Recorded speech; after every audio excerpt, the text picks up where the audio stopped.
Senang sekali melihat mereka bergerak begitu bebasnya. Pada bab ini mereka akan bergerak dan berkreasi sesuai apa yang mereka dapatkan dari materi ini dan pengalaman seni mereka. Pada bab ini yaitu adalah konsep garap gerak tari yang dimana beberapa submaterinya telah disampaikan di kelas 12 tahun ajaran 2023-2024 yaitu bab konsep garap gerak tari, yang dimana submateri terdapat proses eksplorasi, stilisasi, hingga improvisasi. Yang dimana bab sebelumnya mereka sudah terisi dengan bab manajemen pertunjukan, sehingga ketika nanti mereka membuat acara pagelaran seni tari, mereka tidak bingung lagi untuk mempersiapkannya. Tentu ada pertanyaan yang dimana apa sih yang pertama kali kita lakukan ketika kita ingin mempelajari bab konsep garap gerak tari?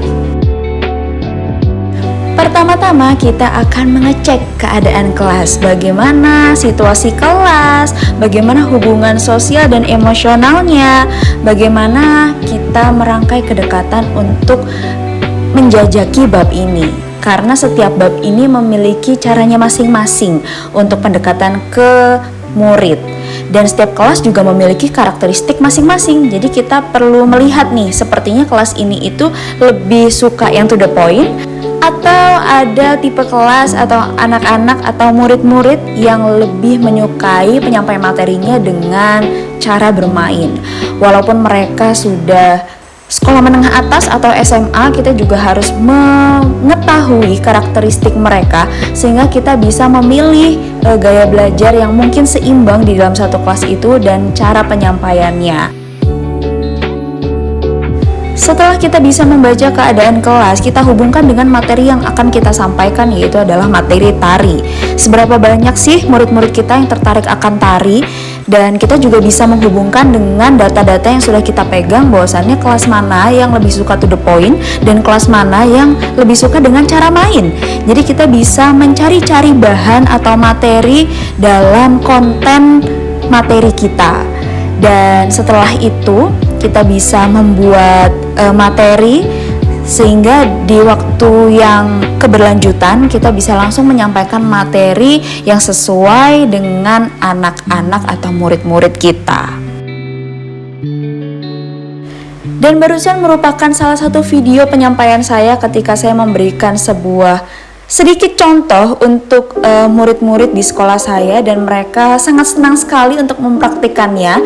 Dan jujur tidak di semua kelas responnya seperti di kelas ini ya. Di kelas yang tadi itu sangat bahagia sekali responnya dan mereka melaksanakan dengan sangat baik.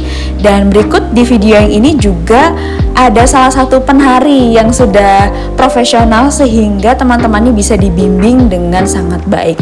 Namun dengan adanya penari yang sudah profesional pun, saya tidak menempatkan anak tersebut atau murid tersebut sebagai coachnya teman-teman mereka ya. Saya samakan dan saya memotivasi mereka agar semuanya itu bisa berkesinambungan dan memberikan ide satu sama lain. Intinya saya tebalkan dari segi kolaborasi. Dan video-video yang saya kumpulkan yaitu ini merupakan salah satu proses ketika mereka memahami sebuah proses eksplorasi dari masing-masing rangsang. Terdapat 4 rangsang yang saya sampaikan, yang dimana terdapat rangsang audio, rangsang visual, kemudian ada rangsang kinestetik, dan ada pula rangsang gagasan atau ide. Mereka dibebaskan memilih rangsang apa yang ingin mereka pilih untuk kelompok. Kemudian ada yang namanya stilisasi, kemudian yaitu ada improvisasi juga.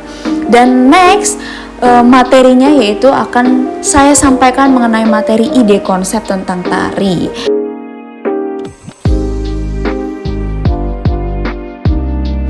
Mengenai tantangan yang saya alami ketika saya menyampaikan materi konsep garap gerak tari, tentu di dalam tari ini masih banyak mindset dari murid-murid saya bahwasannya tari itu tidak menyenangkan.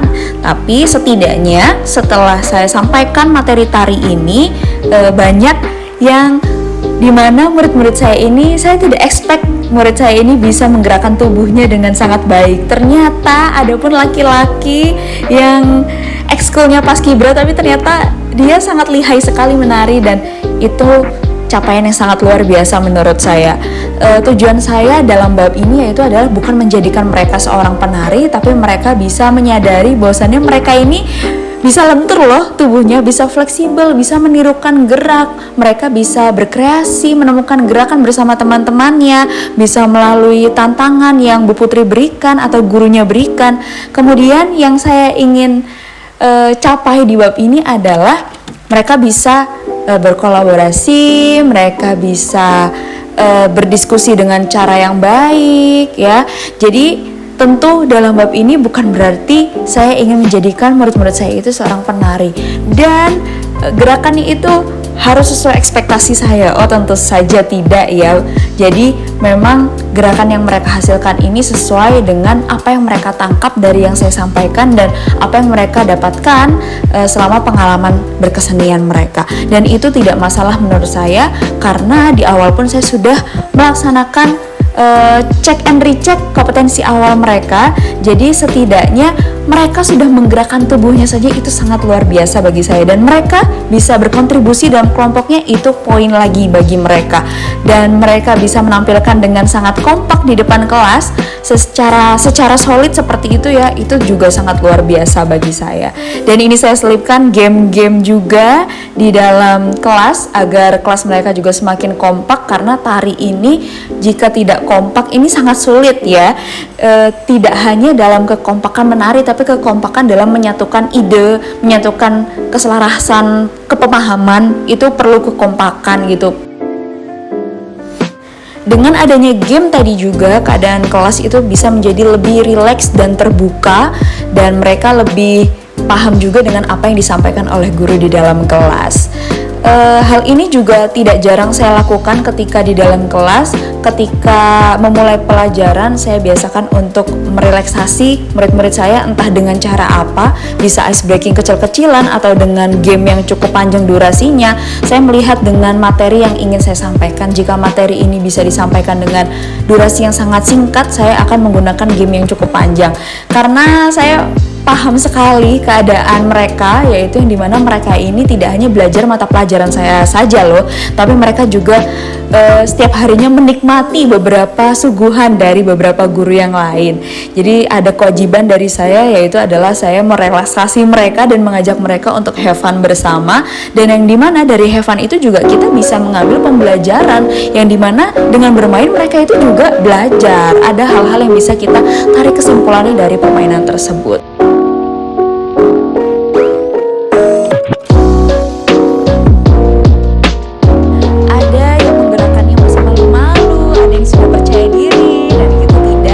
Masalah bagi saya, dan tentu dalam akhir pembelajaran ketika ada perbedaan seperti itu, saya lakukan sebuah penguatan kepada murid-murid saya. Tentu ada pertanyaan, penguatan seperti apa? Apakah murid-murid kita ini harus diberikan kegiatan fisik lainnya, atau kita menyuruh mereka untuk lari 20 kali di lapangan?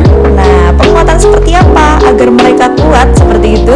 Jadi penguatan yang saya lakukan yaitu adalah membahas mengenai apa yang sudah kita lakukan pada hari ini, yaitu seperti refleksi.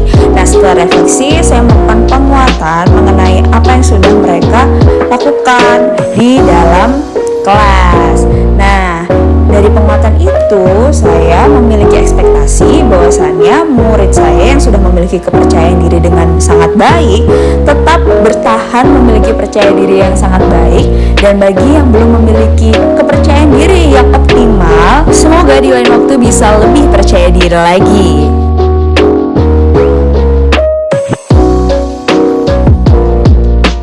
Dengan mereka bisa menggerakkan secara bebas tubuh mereka, berkreasi, membuat ide, kolaborasi.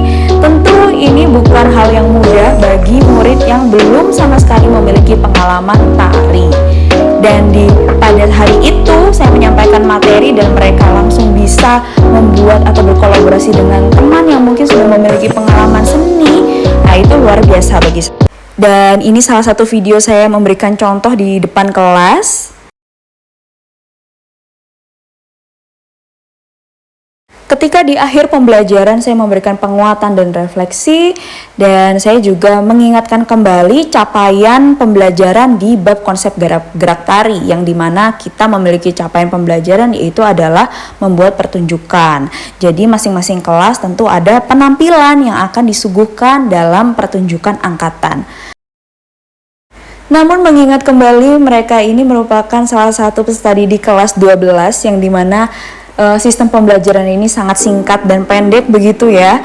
Jadi saya pun tidak begitu egois untuk merealisasikan hal tersebut. Yang jelas saya menyesuaikan dengan kodrat alam dan zaman, capaian pembelajaran yang disesuaikan dengan keadaan dan situasi seperti itu. Dan sekian untuk voice over dari saya. Semoga video ini bisa dinikmati walaupun di dalam voice over ini cukup padat seperti itu ya. Dan ini hampir menuju akhir video. Saya ucapkan terima kasih yang sudah melihat sampai di menit ini. Dan tujuan saya membuat video ini adalah sebuah memori.